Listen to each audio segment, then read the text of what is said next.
Hello and welcome to your very start of the grade 10 course. The first unit that we're looking at, we're going to do similar triangles and trigonometry. So that is unit number 1 for us. So your slides start on the next frame here. And what's our goal, or what's today's topic? It's simply review of grade 9 skills. All right, so we are looking at a review of grade 9 skills. So what's our goal?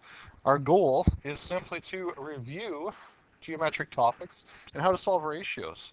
Both are very, very important in this unit. So it's very important that we review them, go through, and make sure everyone has an understanding. So here's our first geometric property or topic here. And you can see we have two lines crossing. I know I have hands up everywhere saying, we know what it is. Here it is. It's the opposite angle theorem, or I always like to call this the OAT. All right, OAT is always the best.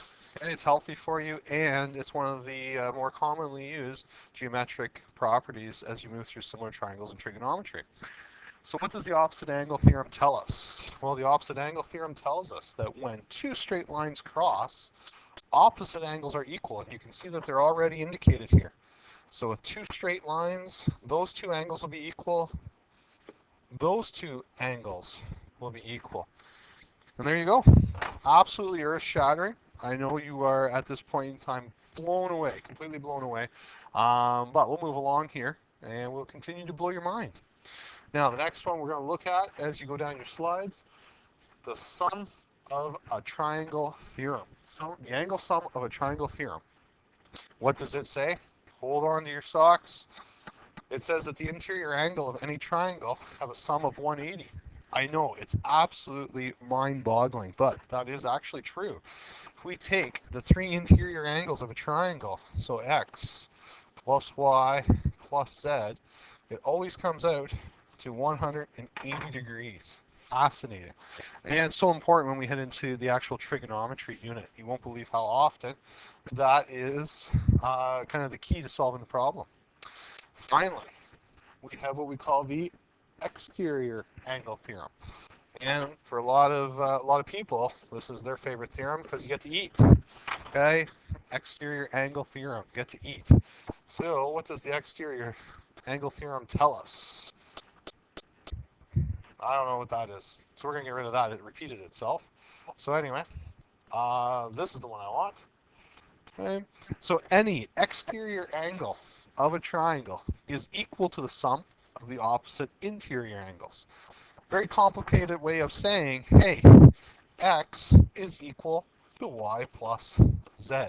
So the exterior angle here is equal to the sum of those two angles there.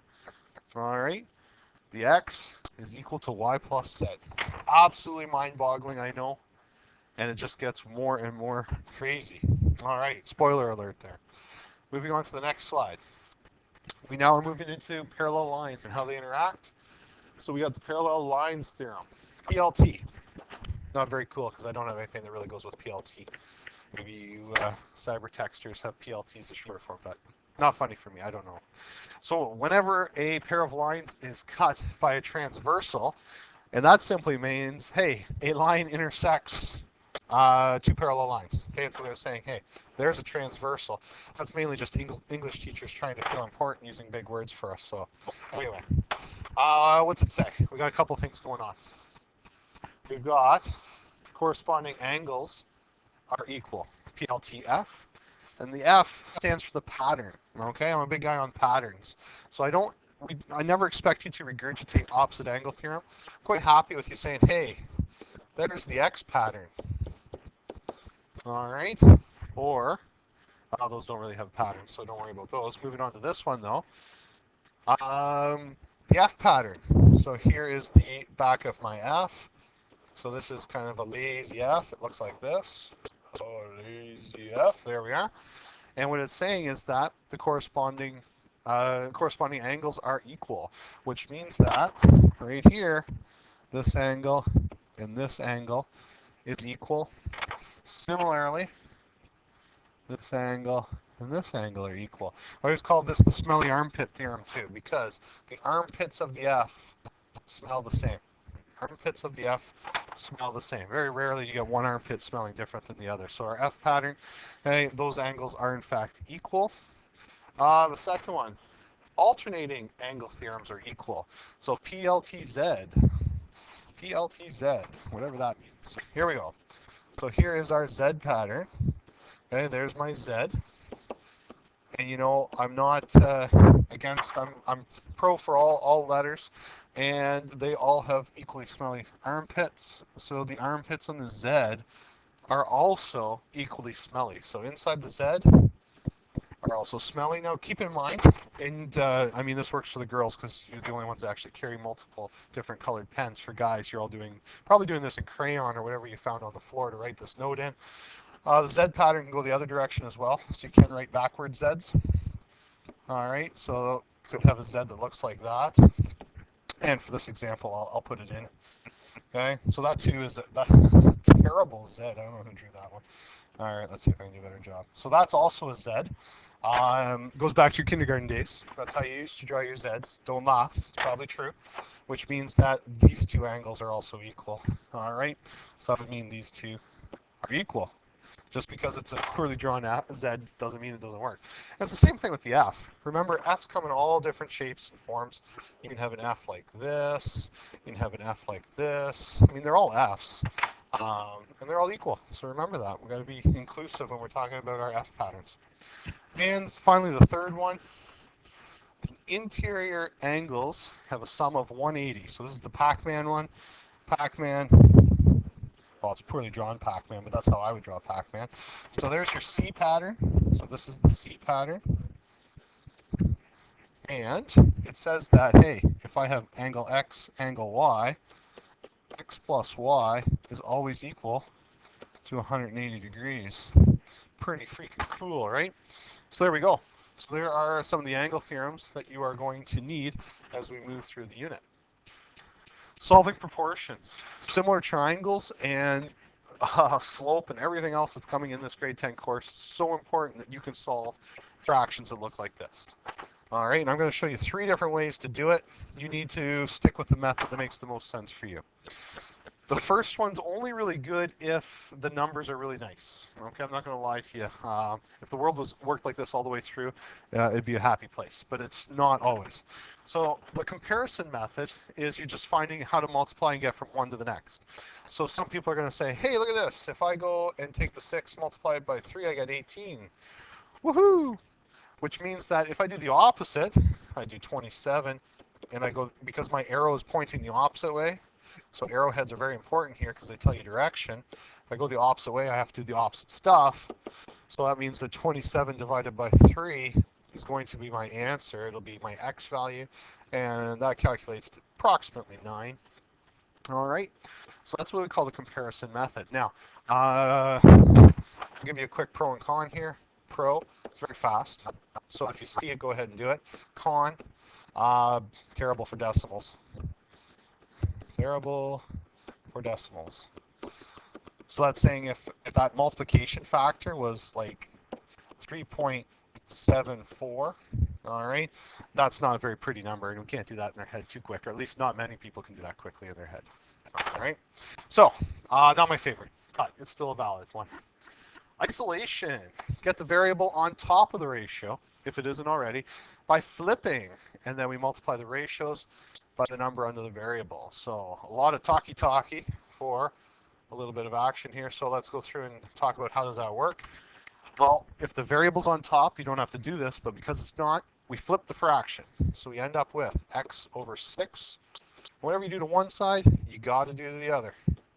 So 27 over 18. So that's the first thing we do. We get the variable on top. Then I ask the grade 9 question, what is happening to my x? What is going on? And you're all screaming at your computer screen because you forget I can't actually hear you, all right?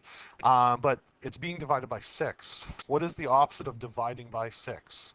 And you are, again, you're screaming, I can't hear you guys. It's multiplying by 6. So just settle down. I know we're excited. It's math. Whatever you do to one side, you have to do to the other side. So you're going to multiply both sides by 6. It's an inverse operation. This 6 and this 6 get undone. They're inverse to each other. Now you gotta just do some calculations. I call it the old plug and chug on the other side. So you're gonna do 27 times 6, divide that by 18, and lo and behold, it comes out to be 9. Pretty cool, right? So that is the isolation method. It works fine. And like I said, very, very handy for the similar triangles. Finally, it's cross multiplication. Ooh, I'm not a big fan of this word, but you guys, you hang on to this term and you don't let it go. You're like a dog with a bone. You hear it, cross multiplication, grade 4 or 5, the teacher says it, and you never let it go. So I guess I'm kind of caving here, and we're going to go with the cross multiplication method. Really what we're doing is we're getting rid of denominators, okay? So stepping you through the process here. Need to isolate for x. I'm not going to do the flip, okay? I'm going to ask myself, how do I get rid of that x? It's in the denominator. Well, it's dividing the x. The opposite of dividing by x is multiplying by x. Whatever you do to one side, you got to do the other. Okay. Looking on the other side, I see it's being divided by 27. Well, if I don't want to divide by 27, or if I want to get rid of it, I have to do the opposite. So I'm going to multiply by 27.